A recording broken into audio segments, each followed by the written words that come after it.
नमस्कार। आज का बौद्धिक विषय है संस्कृति और हम। संस्कृत संस्कृति ये आम भाषा में हम दिन में किसी से भी वार्तालाप करते हैं तो संस्कृति शब्द का कहीं ना कहीं प्रयोग होता है और हम उसका प्रयोग करते हैं, मगर हमको उसकी इतनी समझ नहीं होती कि संस्कृति का अर्थ क्या है।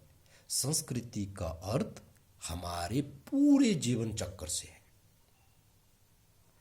जन्म से लेके मृत्यु तक, दैनिक कार्य से लेके जीवन कार्य तक, सब तरीके से हमारे ऋषि मुनियों ने, हमारे सिद्ध पुरुषों ने इसको सही तरीके से व्यवस्थित, सुनिश्चित, सुनिर्धारित, प्रचारित व्यवस्था में किया हुआ है।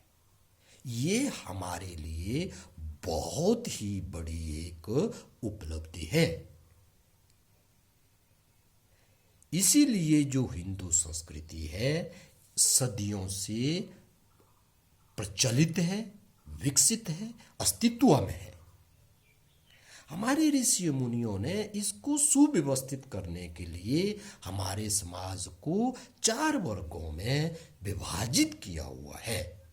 पहला, जो बुद्धिजीवी वर्ग है, योग्य वर्ग है, शिक्षित वर्ग है या आचार्य वर्ग है, उसको उसको ब्राह्मण वर्ग में डाला है या ब्राह्मण जाति में डाला है। दूसरा वर्ग जो योद्धा है, सक्षम है, शक्तिशाली है, धैर्यवान है, व्यवस्था करने वाला है, उसको सत्ता संभालने का, राजा बनने का अधिकार प्राप्त है। और तीसरा वर्ग जो आता है उसको वैश्य वर्ग कहते हैं। वो ऐसे वर्ग होता है जो कि पूरे समाज को समृद्धि देता है।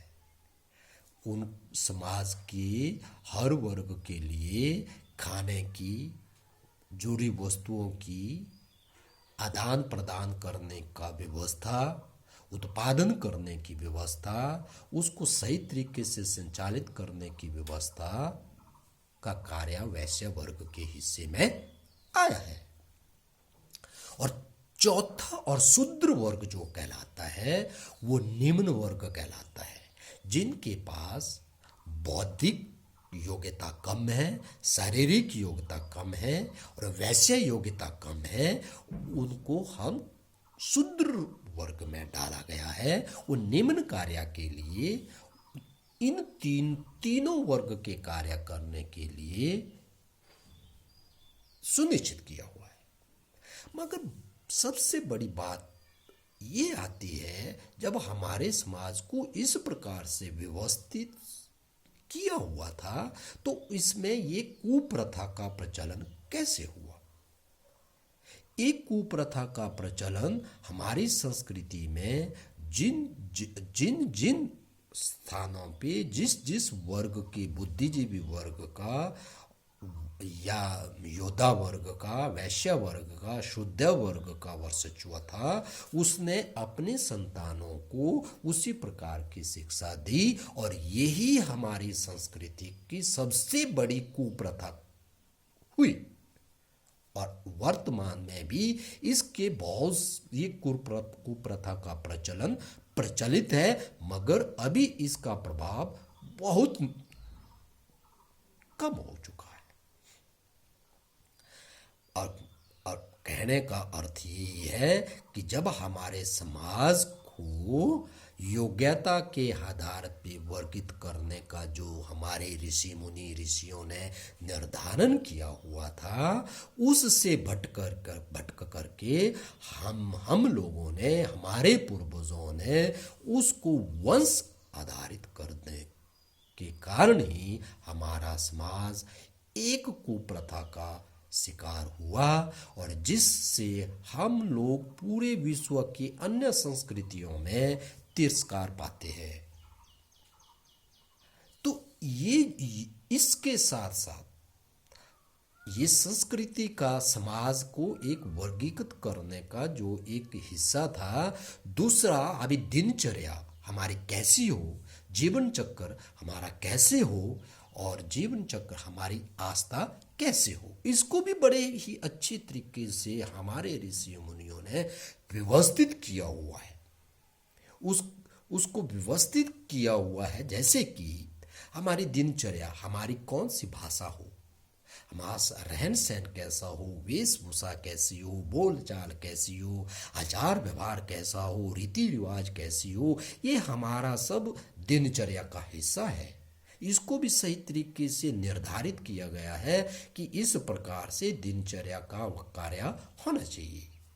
अभी दिनचर्या के साथ साथ जीवनचर्या को व्यवस्थित करने के लिए उन महान पुरुषों ने इसको 16 संस्कारों में विभाजित किया गया है। जो बच्चा जब पेट में पनपता है वो पहला संस्कार है, और मृत्यु जब होती है तो वो अंतिम संस्कार है। ये जीवनचर्या को, जीवन चक्र को बहुत ही संयोजित तरीके से और समय निर्धारित इसका हमारे को पालन करना है। इसीलिए ये हमारा जीवन चक्र को सुयोजित तरीके से व्यवस्थित किया गया है, ये संस्कार कहलाते हैं। और तीसरा भाव आता है हमारा आस्था का। आस्था का मतलब जिसको हम आम भाषा में, आम बोलचाल की भाषा में, आम वार्तालाप में धर्म के बारे में सुनते रहते हैं, वास्तविकता हमें धर्म की जानकारी ही नहीं होती। धर्म एक व्यक्तिगत है, और धर्म का पालन करने का जो रास्ता है, जो पंथ है, उसको हम पंथ कहलाते हैं। उस पंथ में हमें कौन से कार्य करने हैं, कौन से कर्म कांड करने हैं, कौन सी क्रियाएं करनी है, उस धर्म को मानने के लिए। धर्म है क्या? धर्म का सिंपल साधारण सा अर्थ है व्यक्तिगत ध्यान, धारणा, समाधि और उसको व्यवहारिक रूप देना। हमारे दिमाग में हम जिस विषय के ऊपर क्या धारणा बनाते हैं, कैसे ध्यान करते हैं उसका, और उसमें कितना समा जाते हैं, कितना उसको अपनाते हैं, और कैसे हम उसके साथ व्यवहारिक रूप लाते हैं, ये हमारा धर्म कहलाता है। तो विश्व में धर्म एक है, पंथ अनेक है। जैसे कि सनातन धर्म, सनातन का अर्थ होता है सत्याधारित। सनातन का अर्थ है सत्याधारित पंथ। इसीलिए भारतवर्ष में, इसीलिए हिंदू समाज में अनेक पंथ है, जिसको जो सत्य माना जाता है कि हमारा सत्य का रास्ता ये है, हमारा ध्यान, धारणा और समाधि का रास्ता ये है। तो ये सनातन के भाव है। इसके लिए व्यक्तिगत निर्धारित किया गया है। जिन सिद्ध पुरुषों ने हमारे पंथ, अनेक पंथ बनाए हैं, जैसे कि सिख, बौद्ध, जैन, हिंदू और मुस्लिम, क्रिश्चियन या अन्य जो भी पंथ है, ये सब पंथ हमारे भारतवर्ष में, हमारे सनातन धरती पे पनपते हैं, क्योंकि ये हमारी संस्कृति है। सत्य को निर्धारण करने के पंथ को अपनाने की स्वतंत्रता है। इसीलिए हमारे सनातन संस्कृति का ध्येय वाक्य है जियो जीने दो, जानो जानने दो, बढ़ो बढ़ने दो। ये कुछ जो निर्धारण वाक्य है, किसी को क्षति पहुंचाए बिना।